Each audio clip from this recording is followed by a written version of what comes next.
இயேசு கிறிஸ்துவில் பிரியமுள்ள சகோதர சகோதரிகளே, அன்னையுடைய அன்பு பிள்ளைகளே, இயேசுவின் இறை நாமத்தில் உங்கள் அனைவருக்கும் இனிய காலை வணக்கம். இன்று வெள்ளிக்கிழமை திரு இறுதி ஆண்டவருக்கு ஒப்புக் கொடுக்கக்கூடிய அற்புதமான உன்னதமான நாளில் நம்மையும் நம்முடைய குடும்பத்தாரையும் திரு இறுதி ஆண்டவருடைய பாத்திரம் ஒப்புக் கொடுப்போம். நீங்க எல்லாரும் நல்லா இருக்கணும், ஆசீர்வாதமா இருக்க என்னோடு இணைந்து ஜெபிக்க உங்களை அன்போடு வேண்டுகிறேன்.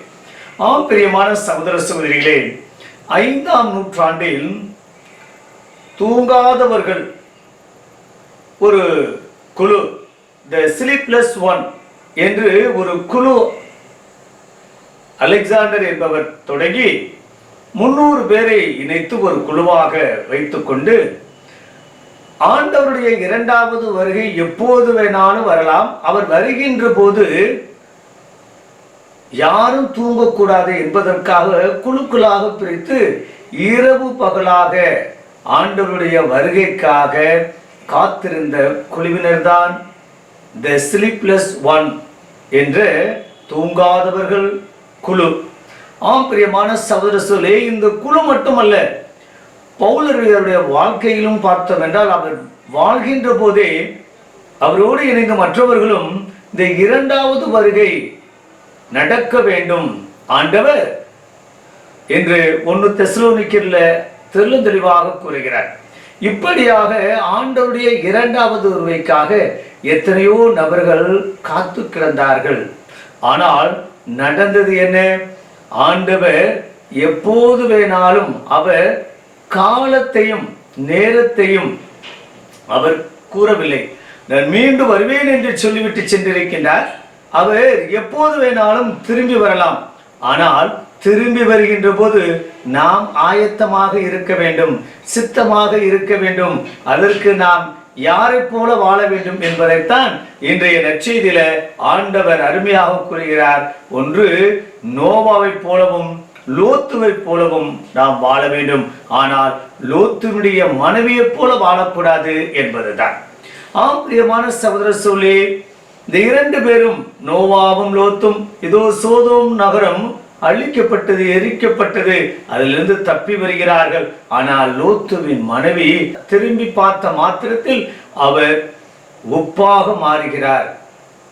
பிரியமான சகோதர சகோதரிகளே, திரும்பி பார்த்தல் என்பது எப்போதுமே நம்முடைய பழைய கால வாழ்க்கையும் நம்முடைய சொந்த பந்தங்களையும் மற்றும் நம்முடைய அந்த தீய நாட்டங்களையும் திரும்பி திரும்பி பார்ப்பதால் பலவீனத்தோடு நாம் விழுந்து விடுவோம்.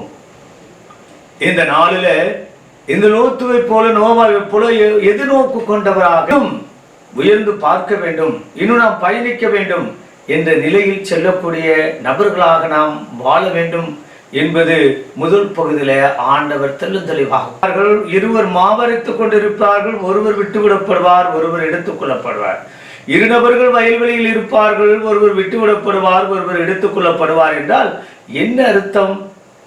யாருக்கு எப்போது வேணாலும் இறப்பு வரலாம், யாருக்கும் எப்போதும் எது வேணாலும் நடக்கலாம். ஆனால் நாம் ஆயத்தமாகவும் சித்தமாகவும் தயாரிப்போடு இருக்க வேண்டும். ஆண்டவர் எப்போது நம்மிடம் கணக்கு கேட்டாலும் சரிவர லாபத்தோடு இணைந்து ஒப்புக் கொடுக்கக்கூடிய நபர்களாக நாம் இருக்க வேண்டும். நம்முடைய வாழ்க்கையை அவர் கணக்கிட்டு பார்க்கின்ற போது இன்னும் அதிகமான மீதி தொகை இருக்கக்கூடிய நபர்களாகவே நம்ம இருக்க வேண்டுமே தவிர நியூ பேலன்ஸ்லையும் மைனஸையும் அல்லது 0 பேலன்ஸையும் காமிக்கக்கூடிய நபராக நம்ம வாழக்கூடாது. எப்போதுமே நம்முடைய வாழ்க்கை இன்னும் ஒருபடி மேல் நோக்கி இருக்க வேண்டும். பிரியமான சகோதர சகோதரிகளே, அப்படிப்பட்ட கணக்காளர்களாக இந்த நாளிலே நாம் வாழ வேண்டும்.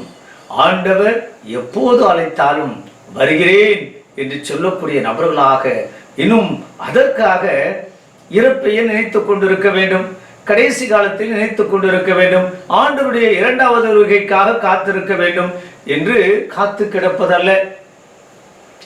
2000 உலகம் அழியப் போகிறது என்று நம்மை விட்டு பிரிந்து போன ஒரு சில சபையார் பேசினார்கள். ஆகையால் சொத்தையும் அவருடைய வீடு வாசலையும் எத்தனையோ நபர்கள் அங்க இருக்கக்கூடிய ஆலயங்களுக்கும் பாஸ்டருடைய பெயரையும் எழுதி வைத்தார்கள். ஏன் ஒரு குடும்பம், கோழி வளர்த்த குடும்பம், கோழி அத்தனை கோழியும் தின்று செத்து மடிந்தார்கள் என்று கூட நாம் செய்தியில் வாசித்தோம். பிரியமான சகோதர சகோதரிகளே, நோவாவை போல, லோத்துவை போல அந்த எதிர்நோக்கு கொண்டவர்களாக பயணிக்க நாம் இணைந்து ஜெபிப்போமா?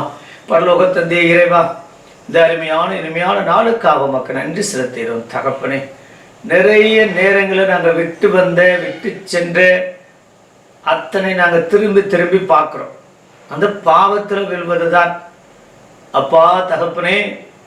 அதெல்லாம் விட்டு நோவாவை போலவும் லோத்துவை போலவும் நாங்கள் முன்னோக்கி நகரக்கூடிய, ஒருபோதும் திரும்பி பார்க்காத, நோ டேர்னிங் பேக் அப்பா, அப்படிப்பட்ட மனநிலையை எங்களுக்கு கொடுத்து நாங்கள் இன்னும் உமக்கேற்ற பிள்ளைகளாய், நீ எப்போது வந்தாலும் சரி, நாங்கள் எப்போது இறந்தாலும் சரி, வருகையோ இறப்போ எங்களுடைய ஆசீர்வாதத்தை ஒருபோதும் குறைக்க.